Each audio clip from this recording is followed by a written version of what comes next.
حي على الفلاح. الله وبركاته.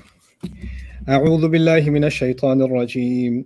قالوا إن يسرق فقد سرق أخ له من قبل فأسرها يوسف في نفسه ولم يبدها لهم قال أنتم شر مكانا والله أعلم بما تصفون. رب اشرح لي صدري ويسر لي أمري واحلل عقدة من لساني يفقهوا قولي. Alhamdulillah wa salatu wa salamu ala rasulillah wa ala alihi wa sahbihi ajma'in. Amma ba'd, everybody. Once again, assalamu alaikum wa rahmatullahi wa barakatuh. Today I'm going to try to talk to you guys about ayah number 77 of Surah Yusuf. I believe this to be a pretty heavy ayah. It's something I talked about. I remember I was visiting the city of Portland when I gave khutbah about this ayah many years ago. But inshallah, I hope to dig deeper into it because a khutbah is a 20-minute opportunity to share something about the Quran. Anyway, what I'd like to talk to you about today, first let's translate the ayah and understand, at the surface level what is going on. And at the surface level it seems pretty straightforward, but as we dig deeper, inshallah, we'll see that there's some pretty profound things that are happening here that Allah has highlighted. So they have been, the cup has come out of Binyamin's bag, and now Allah said that He made this scheme happen for Yusuf, and that's what we talked about in the last time in the 76th ayah. Now they say, قالوا, meaning the brothers respond. They said, إن يسرق, if he has stolen or if he does steal, meaning if Binyamin does steal, فقد سرق أخ له من قبل, then he had a brother that used to steal a long time ago too. If he's stolen, then he had a brother that had a stealing habit too. أخ له من قبل. Notice, now they're not talking as if they're his brother. They're talking as if he had a brother, meaning even though we share the same father, him and his brother are from a different mom, so they're actual brothers, right? So he and a brother he used to have, or a brother he has, he stole a long time ago too. فَأَسَرَّهَا يُوسُفُ فِي نَفْسِهِ, then Yusuf made it a secret or kept it hidden inside of himself. That's literally what the ayah says. Then Yusuf kept it. We don't know what it is. He kept it hidden inside of himself. وَلَمْ يُبْدِهَا لَهُمْ, and he didn't expose it to them. Now what that it is again, we don't know. I'm just translating literally as the ayah speaks. قَالَ أَنْتُمْ شَرٌّ مَكَانًا, he said, meaning Yusuf said inside of himself. He said, أَنْتُمْ شَرٌّ مَكَانًا, you are worse off where you stand. You're in a worse position. I'm figuratively translating. You are in a far worse position. Wallahu a'lamu bima tasifun, and Allah knows better the kinds of descriptions you make, meaning the kinds of lies you come up with, the creative lies that you tell. This is the ayah we're dealing with today. The first thing here that I want to highlight is not a few moments ago, they said, وَمَا كُنَّا سَارِقِينَ. We've never been thieves. Remember that? They said, we didn't come here to make trouble, and we couldn't possibly be thieves. We could never be thieves, and we have never been thieves. وَمَا كُنَّا سَارِقِينَ. And they were speaking on behalf of everyone. Clearly not everyone. They were thinking of themselves as 10, but not 11. They did not include Binyamin in that claim. And as soon as Binyamin, he gets caught or accused and then proven to have stolen something, they're not standing up for him. They throw him under the bus immediately. And what's their justification? Well, إن يسرق, if he steals, فقد سرق أخ له من قبل. He had a brother who had a stealing habit. It's in their blood. It's a genetic problem. You can't help it. So let's pause here for a second to understand something. What's happened right now is a crime not against Yusuf. That's coming. But before it's a crime against Yusuf, it's also a crime against their own brother Binyamin, who they swore they will protect when they spoke to their dad. And now all of a sudden, their spite for Binyamin, but not just Binyamin, but the root of that spite, that he and his brother are special to dad because they come from a different mom. Right?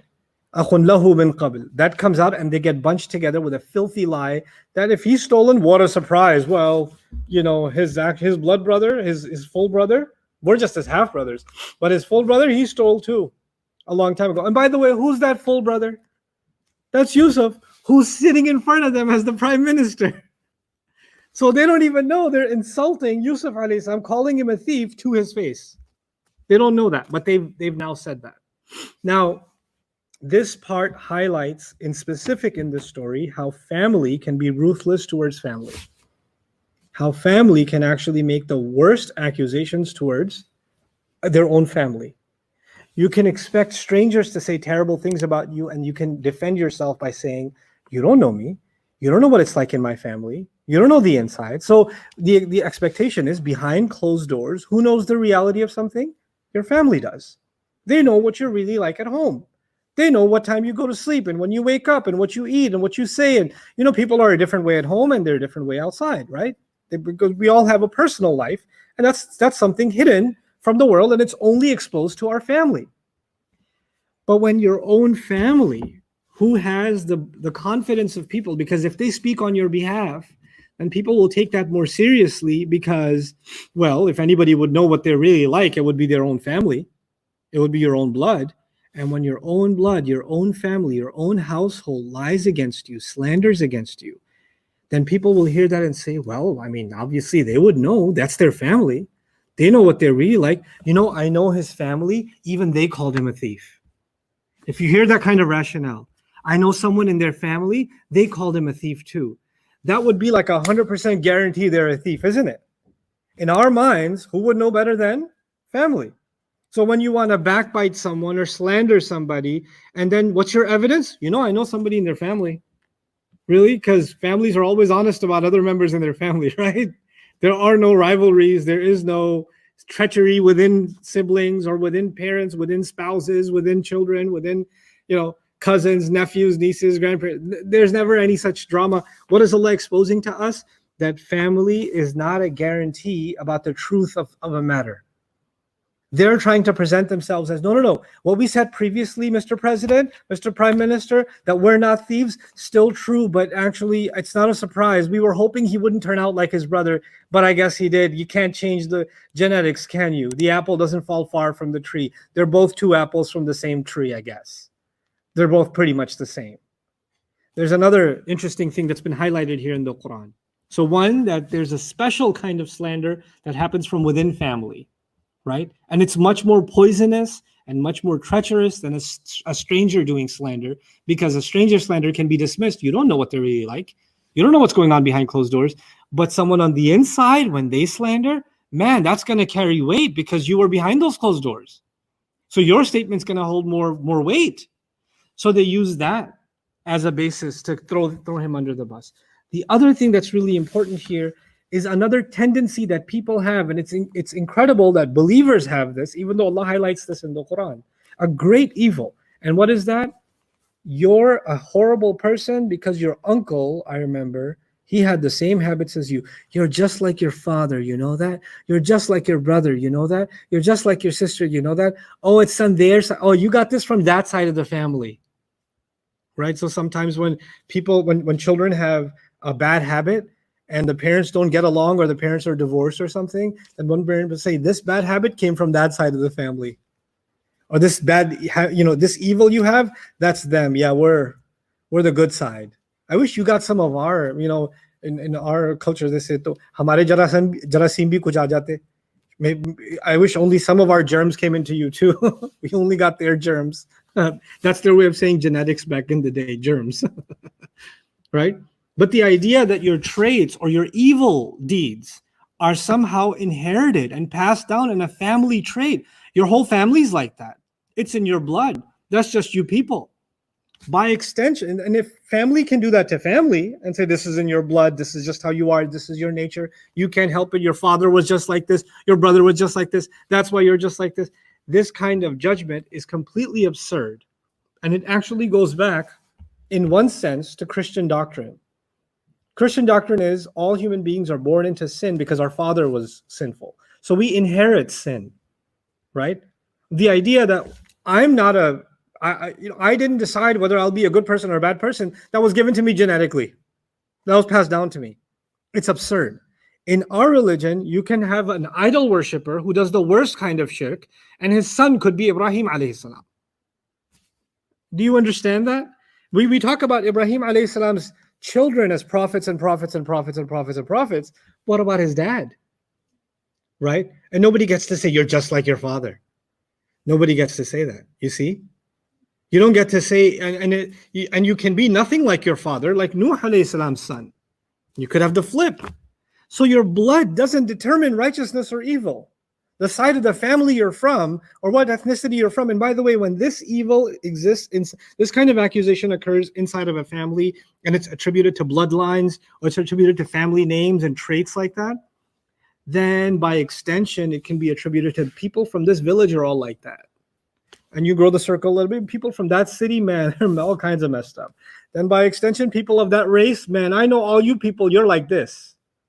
Right? So when you want to attribute it, what we call, stereotyping and bigotry and even racism, those and certain kinds of attributes given to certain ethnicities and races and cultures, and said they're all like this, they're all like this, they're all like this. It starts here. There's actually, even inside of the family, people can actually just sweep everybody under the same and say you're all the same. You're all the same blood. You have your mother in you. You have your father in you. You have your brother in you, etc., etc. So this is an evil that's been highlighted by the Quran. Now, these two things aside, they say he used to have a brother that stole too. All you can say about the brother that you beat, that you kidnapped, that ironically you stole that brother from his father. You stole that brother from his family, and you threw him into a ditch. And all you can say about him is, he was a thief. He used to steal too. My God. That's all you know about him? And we learned before how Yaqub alayhi salam would talk to Yusuf alayhi salam and say, Allah has chosen you, will teach you interpretation of speech, complete his favor upon you, which is telling us that Yusuf alayhi salam had highly righteous qualities. In tafsir literature, we find that there are different narrations that talk about why this was said. Why did they say that his brother stole too? And there are different kinds of explanations. One explanation is something I mentioned to you in passing in a previous lecture. I don't remember which ayah we were talking about, but there is a narration found. There is no authenticity to this, but it's found in our literature. So these things are circulated. The way they are circulated is sometimes Sahaba, they're not getting this necessarily from the Prophet ﷺ, but the Sahaba are exposed to Jews, and they're exposed to Christians, and they're also exposed to Syriac traditions of the same story. So the Syriac tradition there's a history of Joseph in the Syriac tradition, which is divergent. It's different from the Christian or the biblical tradition or the Jewish tradition. So they have their own strands. Like the story takes on different variations, right? Different versions. And the Sahaba in that time and the Tabi'een are exposed to many different versions. Of course, they consider the Quran to be the ultimate truth. But when they see to perhaps fill in the gaps, they say maybe something I heard from that version may fit here, right? So they're looking at what might fit and what might not fit, and they accept and reject like that, right? So one of the explanations that fit for them, one narration that circulated among them, is that his mother, which the Bible calls Rachel, meaning Yusuf's mother, her father used to worship idols. And she told Yusuf to go steal the idols from him, so he wouldn't be able to worship the idols anymore. And then he got caught, and then he got called a thief. In the biblical account, also in the Syriac account, by the way, and this is found in Muslim tradition, but in the Syriac tradition, the mother herself stole idols. So he was called the son of a thief. Benjamin was called the son of a thief, meaning the mom stole. People on Facebook are saying that the video stopped. The video stopped? Yeah. It's off? Okay. Okay, can you check on Facebook? Let me pause for a minute, guys. Sorry. A lot of people are saying that? Okay. We could be started, inshallah, if that's the case. Huh? Huh? It's only Facebook people are saying. Okay. Maybe we can take the Facebook version and put it back on YouTube, or YouTube version, put it back on Facebook or something. It's saying error loading. Error loading? Okay. It just hasn't paused. Okay. So you know what? We can, what do we do? Should we start over?